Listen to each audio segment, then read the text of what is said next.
Hello નમસ્કાર સરળ F તમારું સ્વાગત કરે છે કુમ ઇન ફ્યુચર્સ ચીરા વાયદાની અંદર. તો જે ખેડૂત મિત્રો નવા હોય ચેનલને સબસ્ક્રાઇબ કરે, બીજા ખેડૂતોના ભાગ તમે શેર કરી શકો છો વોટ્સએપ ગ્રુપ અને ફેસબુક પેજ દ્વારા. અને તમને વધારે ભાગ સારા લાગે તો ભાગને લાઈક અવશ્ય કરો, જેથી અમને તમારા તરફથી પ્રોત્સાહન મળતું રહે. સોમવારે ખુલતા બજારોની અંદર છે આપણે જીરુની વિશે ચર્ચા કરીએ તો જીરુના હાજર બજારમાં ભાવની અંદર થોડું દબાણ આજે જોવા મળી શકે છે, અને સવારમાં અમુક વિસ્તારોમાં દબાણ જોવા પણ મળતું હતું માર્કેટિંગ યાર્ડોની અંદર.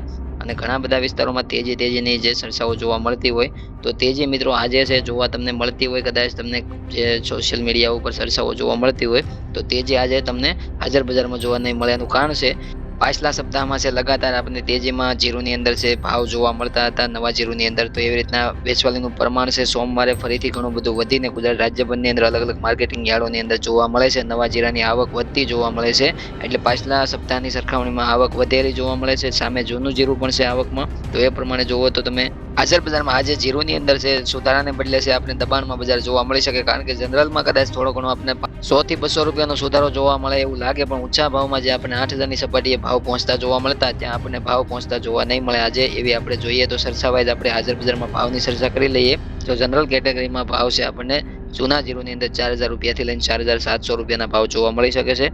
જનરલ સુપરની અંદર જૂના જીરુની અંદર ભાવ એક મણના આપણને 4,700 રૂપિયાથી લઈને 5,500 રૂપિયા સુધી જૂના જીરુની અંદર એક મણના ભાવ જનરલ સુપરમાં જોવા મળી શકે. A1 સુપર ક્વોલિટીમાં જોઈએ તો જીરુની અંદર જૂના જીરુમાં છે ભાવ એક મણના આપણને 5,500 રૂપિયાથી લઈને 6,200 રૂપિયા સુધી ઊંચામાં જોવા મળી શકે છે. પણ 6,200 રૂપિયામાં છે અમુક ક્વોલિટીમાં ભાવ છે મળે, બાકી તો તમને 6,000 નીચે વધારે પડતું આજે જૂનું જીરું પણ વેચાતું જોવા મળી શકે છે. એવી રીતના નવા જીરાની ચર્ચા કરીએ તો હાજર બજારમાં એક મણના ભાવ નવા જીરુની અંદર જનરલ કેટેગરીમાં જોઈએ તો ભેજ આધારિત 4,000 રૂપિયાથી લઈને 6,000 વચ્ચે છે ભાવ જોવા મળતા હતા આપણને જનરલ સુપરની અંદર. અને એવી રીતના સારી A1 સુપર ક્વોલિટીમાં જોઈએ તો 6,000 રૂપિયાથી 8,000ની વચ્ચે જે આપણને ભાવ એક મણના જોવા મળતા હતા.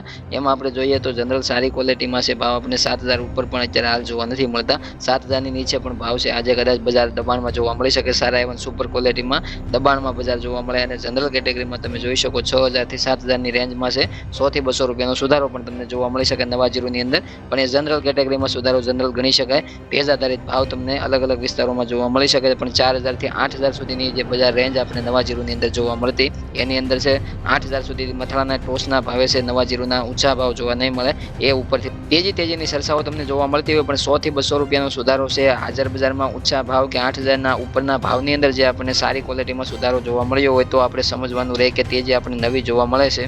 અને વાયદા પણ આપણને દબાણમાં જોવા મળે છે. સોમવારે કુમિન ફ્યુચર્સ આપણે જોઈએ તો માર્ચ કોન્ટ્રાક્ટની અંદર આપણે જોવા મળે કે વાયદાની ઓપનિંગ સપાટી 27,340 રૂપિયાની બતાવવામાં આવી. ફરીથી વાયદાની અંદર છે આપણને વારંવાર દબાણ જોવા મળે છે. વાયદામાં આપણને ઘટાડો જોવા મળ્યો છે, અને બાદ તળિયાની સપાટી તમે જોઈ શકો 26,775 રૂપિયાની આપણને સપાટી જે જોવા મળે છે. ફરીથી વાયદાની અત્યારે હાલની ટ્રેડિંગ રેન્જ ઇન્ટ્રાડે પ્રમાણે આપણે જોઈએ તો આપણે જોવા મળે છે 26,945 રૂપિયા અત્યારે હાલ રનિંગ છે વાયદો. પણ વાયદાની અંદર જે આપણે સુધારાની ચાલ અથવા તો જે ઉપરના મથાળે નવો આપણે વારંવાર તેજી જે જોવા મળતી પાછલા સપ્તાહમાં એ પ્રમાણે આપણે સમજીએ તો સોમવારે આપણને પ્રોફિટ બુકિંગ આવતું જોવા મળે છે. થોડીક નવા જીરુની આવક છે અલગ અલગ માર્કેટિંગ યાર્ડોની અંદર થોડી વધતી જોવા મળે છે. ગુજરાત રાજ્યભરની અંદર છે આગામી સમયમાં કેવી આવક વધે છે એ પ્રમાણે જીરુના છે આગામી સમયમાં તેજી મંદીના ભાવ નક્કી થઈ શકે. પણ અત્યારે હાલ એક ટૂંકીને ટચ જૂના જીરુવાળા જે પણ ખેડૂત મિત્રો હોય અને વારંવાર અમે કહીએ છીએ કે તમે સુધારા સાથે વેચાણ કરવું તમારા માટે ફાયદાકારક રહેશે. એટલા માટે તમે અત્યારે તમારો માલ છે બજારમાં મૂકી શકો છો. ડિસિઝન તમારે લેવાનું છે, રાખવું વેચવું એ તમારે જોવાનું છે. અમે માત્ર તમને માહિતી બજારની આધારિત અને વિશ્વ વિદેશ ઉપરથી માહિતી આપતા હોઈએ છીએ અને બજારની ટ્રેડિંગ રેન્જ તમને સમજાવતા હોઈએ છીએ. અને આગામી છે નવા જીરુની આવક વધ્યા પહેલા જૂના જીરુનું નીકળવું એ વધારે ફાયદાકારક રહેતું હોય છે. એ માટે ખાસ તમારા માટે છે વારંવાર અમે કહીએ છીએ. એટલે તેજીના બેનરો જોઈને તમે કદાચ તમારો માલ પકડીને બેઠા હો તો એવો માલ પકડીને નહીં બેસતા એવી અમારી ભલામણ છે તમને. હવે મળશું નવા ટોપિક સાથે. જ્યાં સુધી તમામ ખેડૂત મિત્રોને જય જવાન, જય કિસાન, જય ભારત, જય ઠાકર.